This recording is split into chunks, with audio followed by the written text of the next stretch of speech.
cukup. Dengan istri. Jinan, saya dari Gaza, Palestina, saya jurnalis. Oh iya. كيف ايش رايك في اندونيسيا؟ يعني ماذا رايت اندونيسيا؟ كيف هو الشعب في اندونيسيا؟ نظرك انت؟ بالنسبه لك انت ايش كيف شفت الاندونيسيين خلال وجودك في اندونيسيا هذه الفتره؟ هذه صوتك شويه. أولا أنا أرى أن الشعب الإندونيسي شعب طيب ومتواضع ومعطاء، وأكثر ما لفت انتباهي أنه متضامن ومتعاون مع القضية الفلسطينية.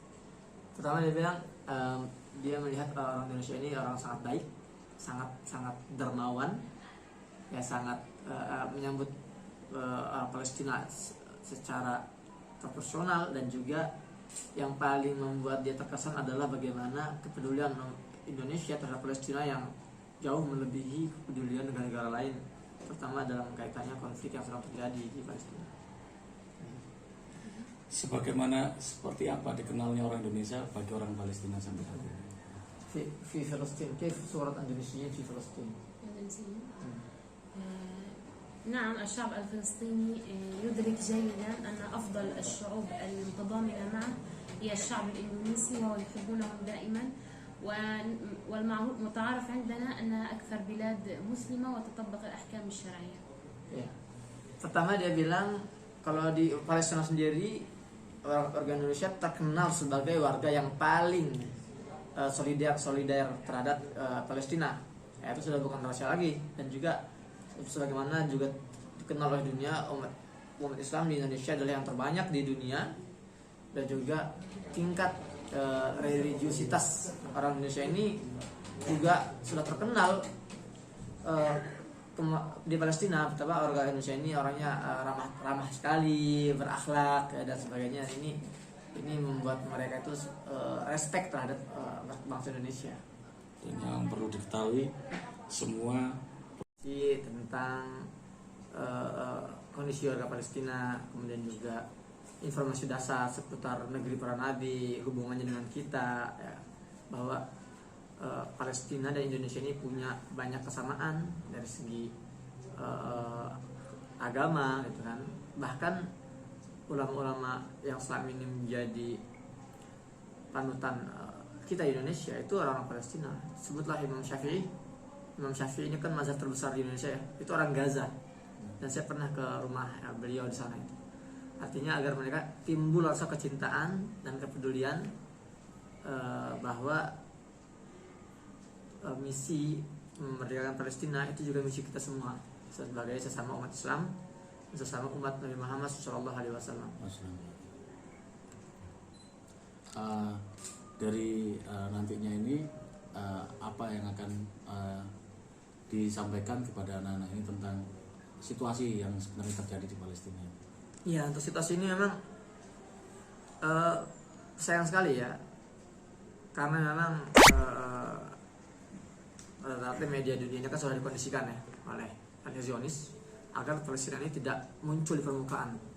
Jadi banyak informasi, fakta-fakta terkini tentang Palestina yang memang tidak tampil di media-media, tidak hanya di Indonesia, tapi di media-media dunia. Dan itulah salah satu alasan saya jauh-jauh dari Gaza, ya, mampir ke Indonesia dalam 4 bulan terakhir ini untuk menyampaikan informasi ini, fakta-fakta yang berusaha dikubur oleh media-media pro-Zionis, dan harus kita ungkapkan kembali agar kita tidak out to date terhadap kondisi umat Islam di Palestina, terutama juga bagaimana warga Palestina hari ini menghadapi bulan Ramadan, kondisi mereka, dan juga bagaimana mereka akan menyambut Idul Fitri, dan bagaimana kondisi keluarga para syuhada yang anak-anak yang meninggal atau orang tua yang meninggal. Ini juga perlu disampaikan untuk memperkuat juga, ya, sekali lagi ukhuwah persaudaraan antara kita sesama umat Islam Indonesia dan Palestina. Untuk saat ini musim apa di sana? Dingin? Ya, sekarang peralihan dari musim dingin ke musim semi. Kalau kondisi saat ini di Palestina seperti apa? Kondisi Palestina hari ini sedang mencekam. Dalam seminggu terakhir ini lebih dari 10 orang Palestina itu menjadi korban penembakan di jalan-jalan. Terakhir itu 3 hari yang lalu, seorang ibu usia 47 tahun itu dibunuh secara brutal oleh tentara Zionis. Ibu ini punya 6 anak, dibunuh dan dibiarkan mati kehabisan darah di trotoar di samping tempat sampah di kota Bethlehem.